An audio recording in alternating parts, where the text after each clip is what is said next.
Hi everybody, welcome back to the Farmstead. Today we are not necessarily in the field. As you can see my setup today. Today we are in the kitchen. It's our very first time recording a video in the kitchen. Yes, and some of you would wonder, the pandemic, the mask, what's going on?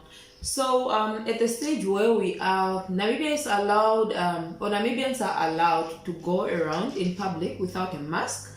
But today, what a day. I am having hay fever, which is really bad today. And I thought simply because we are cooking, I will keep my mask on and very close to me.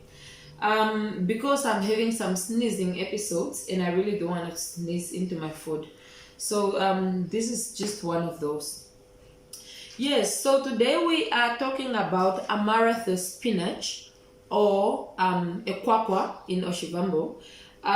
This is our traditional spinach. If you come very close, you would see this is what it looks like. These are the leaves. And Amaranthus is having two varieties.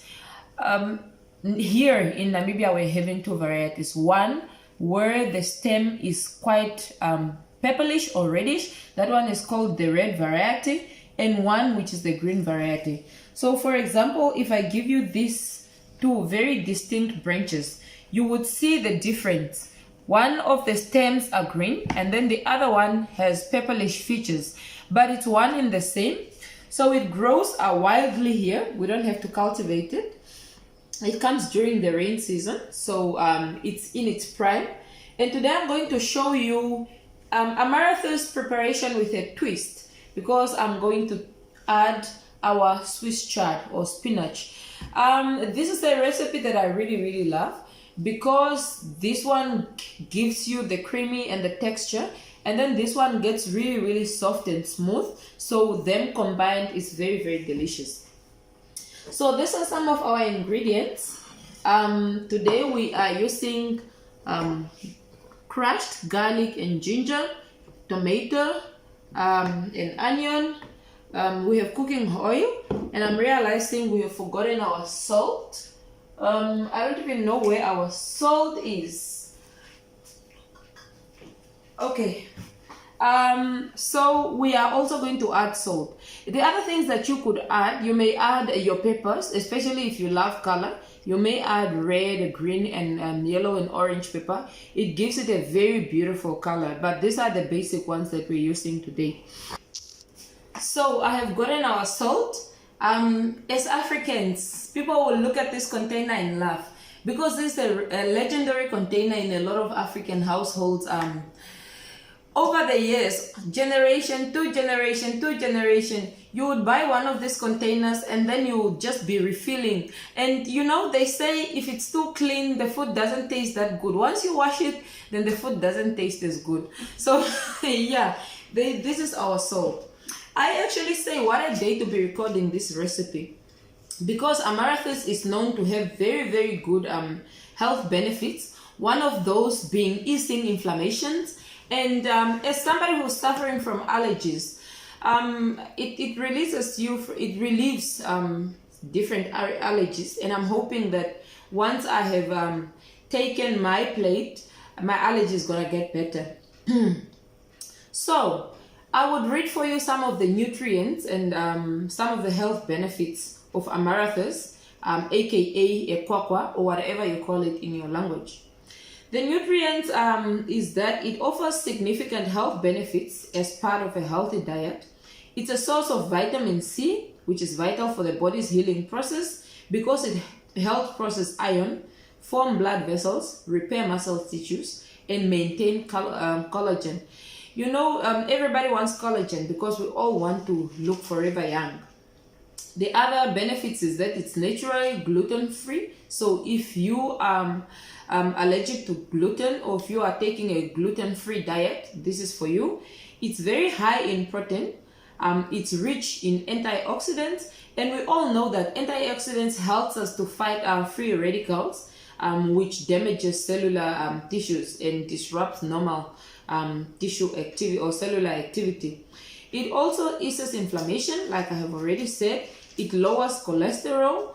and it's also very rich in protein. The interesting fact is that they are saying it's having double protein, double the amount of corn and rice. Okay, so and we know we need protein because it helps us maintain our muscle mass and the supply of blood in the body. The other minerals and vitamins or health benefits would include that it's rich in iron, it's rich in calcium, vitamin C, phosphorus, manganese, selenium, and magnesium, and so on. So how lucky we are as Africans or as Namibians, because I know this spinach is available in other African countries, or probably even probably in the Americas, in Asia. So how lucky we are that we are having it growing in the wild. We don't have to cultivate it. So nature has provided for us. So this is what we are saying from Mother Nature with love. So yes, let's start. So first of all, we are going to cook the amaranthus and then cook it down and boil it a bit. This is because the speed of cooking is not the same. Swiss chard cooks down very, very fast, but amaranthus takes a bit of time to process. So this is why we are going to put it first in a pot. Here is our pot. I have preheated it because we are in Swako. It's very cold at our coast, and I really didn't want to put it in the cold pot. I want to speed up the cooking process. So you don't need to add water to this.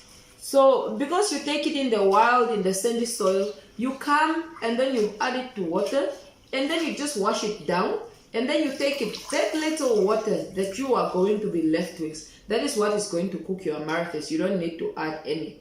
So here we are, like I said.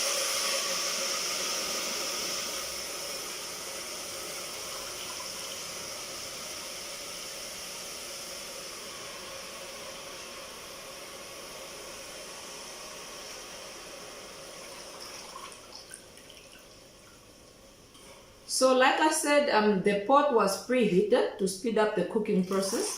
So here we are. We are going to cook it down on high until very, very soft. This will probably take around 30 to 45 minutes.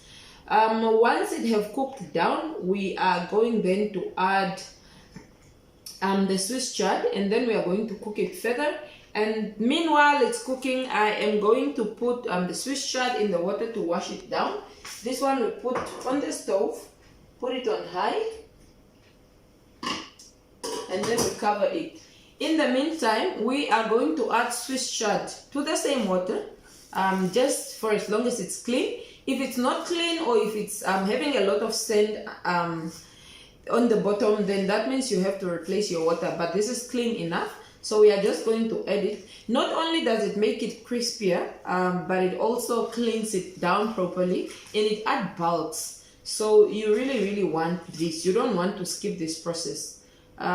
So in the meantime, we are then going to wait for our amaranthus or a kwakwa to break down a little bit, or to cook down a little bit. And then we'll come back to you guys, show you what it looks like in the pot. And then we are going to add our Swiss chard, cook it further, and then we are going to show you more. So please stay tuned as we cook amaranthus with a twist. It has roughly been 15 to 20 minutes, and our amaranthus or a kwakwa has been cooking down. I will invite you to come and look at what it is. So this is what we have been left with. So people would be wondering, what happened? That pot was very full. This is what happens to amaranthus, and once it cooks down, it disappears. I don't know, it's like the ancestors come through and take theirs and leave you with what you deserve. So this is what we are having right now. At this point, we are going to add some salt. And like we said, it would roughly be probably, it will depend on the amount that you're cooking. But as Africans, we don't measure. You sprinkle until you hear the ancestors say, my child, that's enough.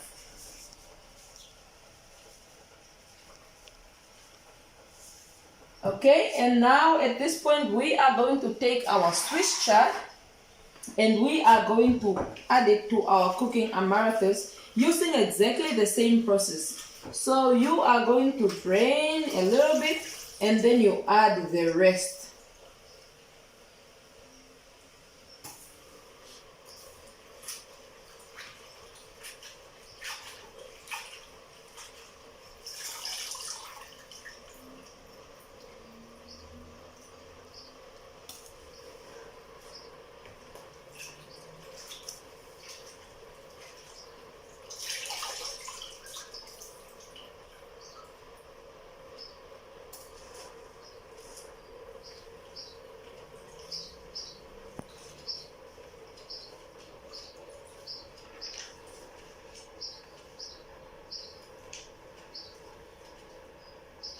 And as I am doing this, I would like to tell you that the spinach or Swiss chard that we are using, we didn't buy. This is from the Farmstead kitchen, and the Amaranthus obviously is from the Farmstead field because it grows naturally.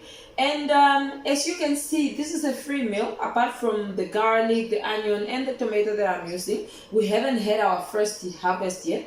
But in the future, we are going to be making a meal 100% from the Farmstead field or our own produce. This is the right time, especially now that the pandemic have really destabilized the countries and the food prices have skyrocketed. It's time to venture into farming and produce your own food. And this was one of the driving factors for us to start producing our own food. So once again, we are going to wait until this cooks down. While it's cooking down, we are going to chop our tomato and onions and add it once the spinach or the Swiss chard have cooked down a bit. Stick with us. Another 10 minutes gone, and this is what our pot looks like. The Swiss chard has significantly, all the steam, it has significantly broken down. And at this point, I'm going to take the big spoon and just try and flip so that the Amaranthus that is under can come on top and the Swiss chard can cook down a bit further. And the other thing is that when you are cooking Amaranthus or Swiss chard, it is advised that you don't stir, especially at this point, because it develops a bitter taste. So you want to go down and just try and flip it. Okay, so flip it like that. So now you can see that the Amaranthus is the one that is mostly on top and the Swiss chard have gone to the bottom, and then we continue the cooking process. And now that we are at this point, we have already added our salt, but this time we are going to add our cooking oil. Roughly you can add a tablespoon to 2. Like I said, it's an African thing, we don't measure, and I'm notorious for that. I really don't measure. Maybe one day I'll get better at that, but for now this is where we're at. Okay, our ginger. Please do note that the ginger and garlic, or the garlic on its own, is an option. It's optional. You don't necessarily need to add it, and I'm not going to add a lot either. I eat this mostly due to the health benefits, so I'm not going to add a lot, and especially that it's a family meal and not everybody really loves a lot of garlic. So I'm going to add a little bit. This is less than a teaspoon. So we add that. Then we are done. And then we are going to scoop in our chopped onions and tomatoes. I only used half an onion and half of a big tomato. So if you are having a smaller onion and smaller tomato, you can use all of it. So you don't need to stir them in. You add them to the top of your dish, and then you cover and you reduce your heat, and then you simmer so that it can cook down. Yes, so this is loosely the final process of our Amaranthus with a twist.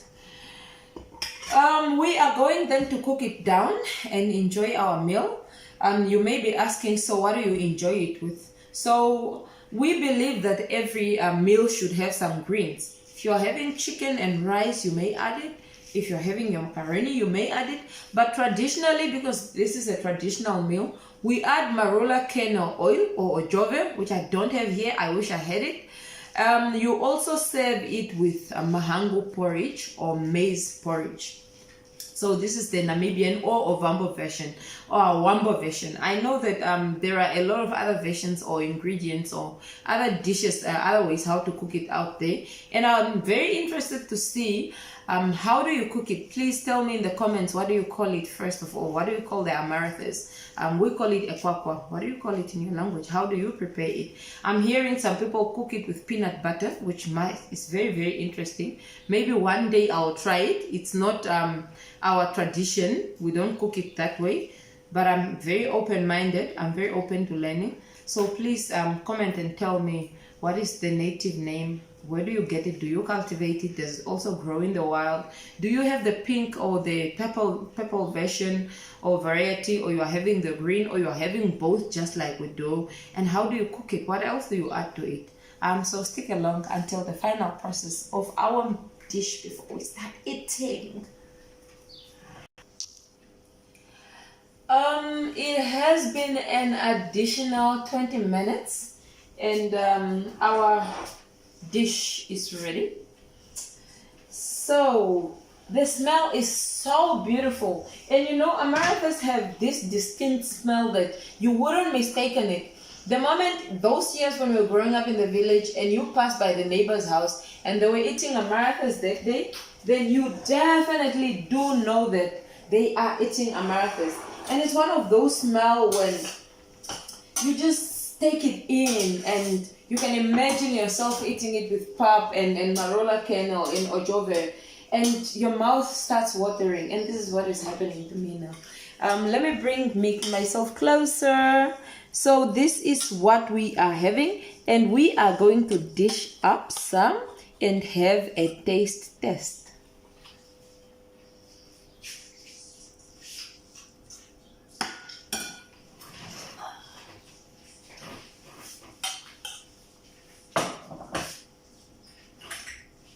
So here we are. This is what we are left with. We are having, Gabriela is awake and she's feeding. Magana, come. You want to say hi to the people? And enjoy the amaranthus? Oh, here she is. So, say hi guys. I was feeding. So it's now time for her to join mommy as we take a taste in our amaranthus.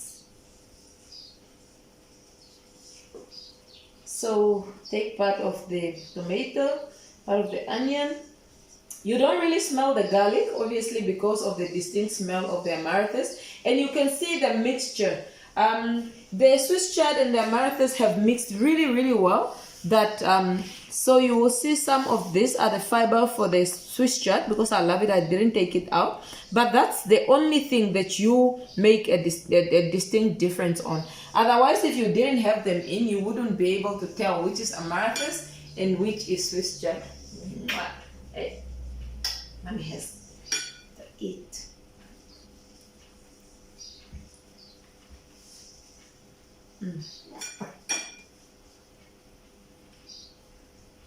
Gabriela seems to want to grab my amaranthus, so she has to go, and I continue feasting. Oh my goodness. I'm going to take another spoon before I give you my review, because that one was not enough. Haven't had this in a while, so yeah.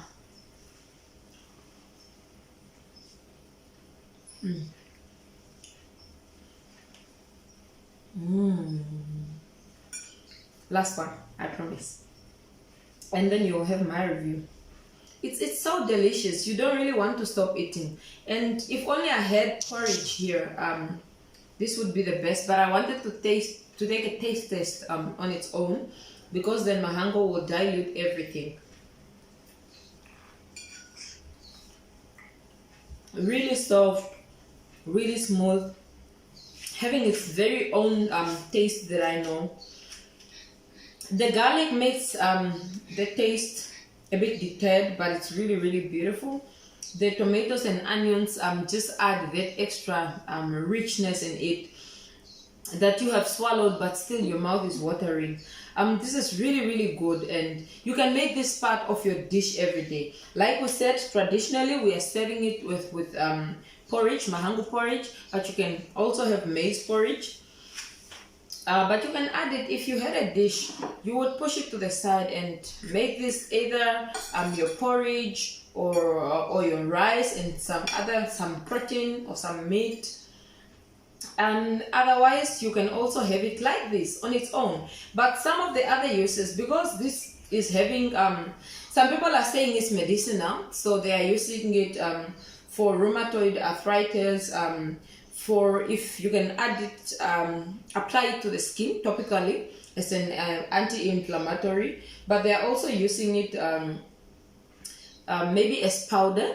If you want protein, you may make tea out of it, where you just take raw leaves and then you add some water and submerge it or let it steep for 5 to 10 minutes before you drink. And you can eat it raw as a salad. But like I said, today we wanted to cook it with a twist, with Swiss chard, because traditionally we don't do powder out of it or eat it raw as a salad or drink it as tea. This is how we take it traditionally with porridge. So thank you guys so much for keeping up with me. I hope you will try this recipe, especially if this is not how you cook it or this is not how you prepare it. Please do share your recipes with me. I would like to try them.